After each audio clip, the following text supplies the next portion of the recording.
তাদের রোজা আছে, সেহরি নাই, তাদের রোজা আছে, ইফতার নাই। তারা সেহরিতে একটা রুটি 7 জন ভাগ করে খায়।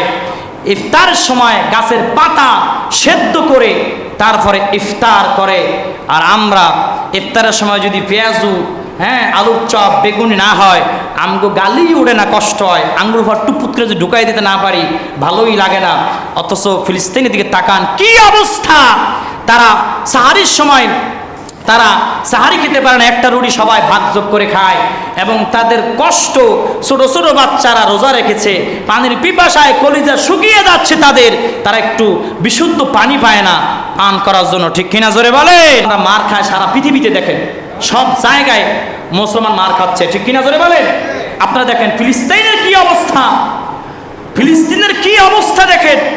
1 বছর 2 বছর নয়, 50 থেকে 60 70 বছর ফিলিস্তিনের মুসলমানরা সার্বভৌমত্ব রক্ষার জন্য, বাইতুল মুকাদ্দাস মসজিদুল আকসা রক্ষার জন্য মরণ পান জিহাদ করে যাচ্ছে।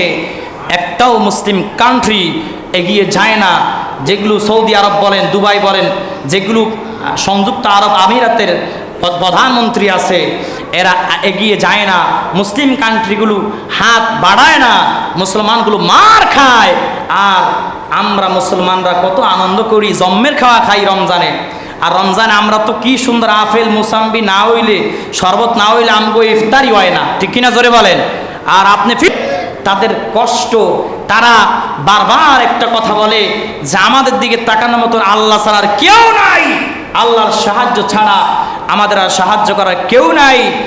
আরাবিয়ান কান্ট্রিগুলো, মুসলিম কান্ট্রিগুলো চোখের মধ্যে কালা চশমা পরে আছে।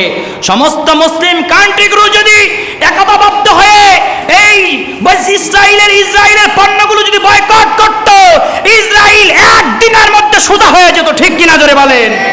সমস্ত মুসলমানদের ইমানি দায়িত্ব হলো ইসরায়েলি পণ্য বয়কট করা, ইন্ডিয়ার পণ্য বয়কট করা। ঠিক কিনা বেঠে?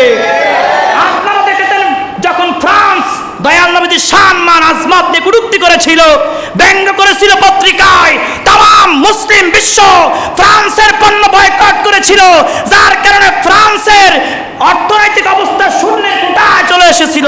ঠিক কিনা বেঠে? এখনো যদি সমস্ত মুসলিম জাতি ঐক্যবদ্ধ হয়ে, সমস্ত আরাবিয়ান কান্ট্রিগুলো ঐক্যবদ্ধ হয়ে, আমি মনে করি 5 দিনের মধ্যে ইসরায়েলের সমস্ত অর্থনৈতিক অবস্থা শূন্যের কোঠায় চলে আসবে। আর অস্ত্র পাবে না। এই যে কোকাকোলা খান, পেপসি, অনেক যুবকরা আছে বিরিয়ানি খাইয়া, তেহেরি খাইয়া, হে কোকাকোলা এমনি ডুকডুক করে না খাইলে আর কলিজা ঠান্ডাই হয় না। আছে না নাই? আপনি কোকাকোলা খাচ্ছেন না, আপনি ফিলিস্তিনিদের রক্ত খাচ্ছেন। ঠিক কিনা জোরে বলেন? আপনি পেপসি খাচ্ছেন না, ফিলিস্তিনিদের, মুসলমানদের রক্ত খাচ্ছেন। আপনি ইসরায়েলের পণ্য ক্রয় করে আপনি ওই ইসরায়েলিদেরকে সাহায্য করতেছেন, ফিলিস্তিনিদের, মুসলমানদের ছোট ছোট বাচ্চাদের বুকে গুলি চালানোর জন্য। ঠিক কিনা জোরে বলেন? আপনার আমার টাকা দিয়ে ইসরায়েল এই ব্যবসা করে, এই ব্যবসার লভ্যাংশ দিয়ে অস্ত্র কিনে তারপরে মুসলমানদের বুকে গুলি চালায়, বোমা চালায়, বোমা মারে, ঘরগুলো তছনছ করে দেয়। যখন ঠিক কিনা বে ঠিক? মুসলমান ঘুম ভাঙবে কবে? কবে ঘুম ভাঙবে আপনাদের? একজন শায়েখ বক্তব্য দিয়েছে, ফিলিস্তিনের একজন খতিব, শুধু 30 সেকেন্ড বক্তব্য দিয়েছে। বলেছে যে হাজার হাজার মানুষ, লক্ষ লক্ষ মানুষ গৃহহীন, না খেয়ে আছে, অসুস্থ আছে।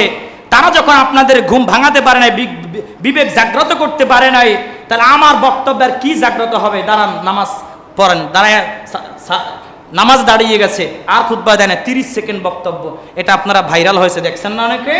মুসলমানদের বিবেক জাগবে কবে? এটাই প্রশ্ন। মুসলমান আজ নিজেদের মধ্যে বাড়াবাড়ি, নিজেদের মধ্যে পাটাপাটি, নিজেরা হিংসা বিদ্বেষে পড়ে আছে, নিজেদের পিছে নিজেরাই বাঁশ দিতে দিতে দিন শেষ।